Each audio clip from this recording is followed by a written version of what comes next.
Hello, hello. Hey.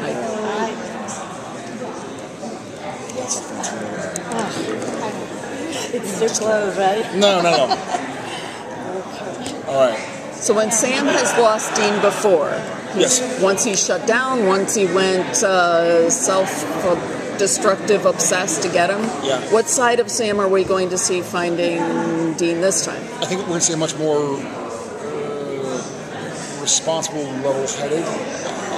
Oddly, I think Sam knows he specifically has insight into what's going on because Sam's been possessed by a Lucifer, so Sam's been possessed by an archangel. He has some knowledge. He and Cass, uniquely almost, have some knowledge of what that's like. Also, Sam has another responsibility of he's got however many Apocalypse World hunters living in the bunker. And those Apocalypse World hunters want to kill Michael because Michael destroyed their planet. They don't necessarily want to save Dean. They'd love to save Dean, but they're not. Sam is their de facto leader, I suppose, because now they're in Sam's world and they're in Sam's bunker. But these guys want to kill the guy that killed their families, Whereas Sam has to be very level-headed and methodical. He's very much older and wiser than he used to be. I wish the same could be said about Jared, but I'm just kidding. I feel like we see a cool, methodical, thoughtful side to Sam. He's very stressed out, no time to shave, but he's still going to do whatever it takes to try and get his club back. So I'm from Argentina. Yeah. In Argentina, Supernatural is a really big show and everybody loves it. Awesome. Me included. But I wonder how that is for you as an actor, but also how you feel worldwide viewers can connect with the show. Yeah. I love Argentina. And I have a very funny story. I went to Buenos Aires. Buenos Aires? Was it? Yeah. Okay. 8 years ago for New Year's with my sister. We went to Peter Marina Glacier and kind of traveled down a little bit. And we went to go see Tango. And we get there, just because you were saying it's a big show in Argentina. This is 8 years ago. But we get there and we walk in and it's set up, stage is here, and we paid for section B or whatever, which is behind section A, which is the most expensive. And here's Willem Dafoe right in front of us. We're like, badass. I'm a big fan. Anyways, we sit down and they bring drinks and stuff like that. And then one of the hosts comes over and walks us and sits us right in front of Willem Dafoe. And I was like, this is really weird because I'm a big Willem Dafoe fan. And I guess she was a fan of Supernatural, and so she set us forward in the place of honor. I'm like, this is kind of sorry Willem, can I call you Willem? I didn't talk to him, I was too nervous, but it was very funny. I love Argentina. Very, very grateful. I feel really blessed that the way the world is these days with Netflix and finding stuff on iTunes or whatever, you can watch it all over the world. So I'm flattered and grateful, and I can't wait to get back.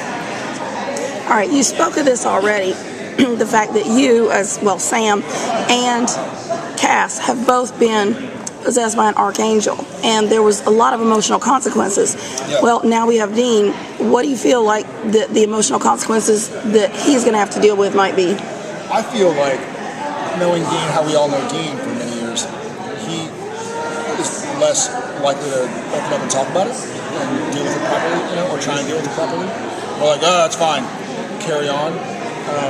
So I feel like we're going to see, if and when we get Dean back, which I assume, I'm hoping it's going to happen because I know he's still on the show, but I can foresee Sam really wanting him to talk about it and open up, and Dean not wanting to talk about it and open up. So we'll see how that plays out, because we still have, whatever happens with Michael, we're still going to have other stuff going on that we have to deal with. So I feel like Dean's going to be very much ignoring what he just went through. You've reached many milestones over the years, but what is your personal goal for the show? How much further do you want to go? That's a great question. I want to go as long as I don't feel this show is dead. I mean, there have been, completely honestly, if not, you guys can say the same thing, even though my bosses are. There have been episodes that I've been less excited about than others. There have been episodes that have knocked my socks off. I've been like, holy shit, I get to be a part of this show. Pardon my French. So I still, even this season, I've read 7 episodes of 20. There are still episodes where I'm like, that's cool. Still parts of Sam I get to explore. Still parts of relationships with Dean or Cass or Jack or whomever that I get to explore, and I'm lucky I get to learn a lot about Jared and whilst concurrently portraying Sam. So I feel like Sam has helped me learn a lot about myself. So selfishly, I enjoy it. As long as we have a story to tell, I think Ackles not going to say this, right? And the writers as well. I think we'll kind of know. I think we'll know when the show is when it's time. You know what I mean? I hope that's not for a long time, but I think we'll know. Neither do we. Yeah, neither do we. Thanks so much, guys. Leaning on anyone, or is anyone going to be leaning on Sam? I think everyone's leading on Sam, and I think he's being about as good as possible with it. So I'm sure when he gets his brother back, he'll start leaning on other people as well. Thank you so much.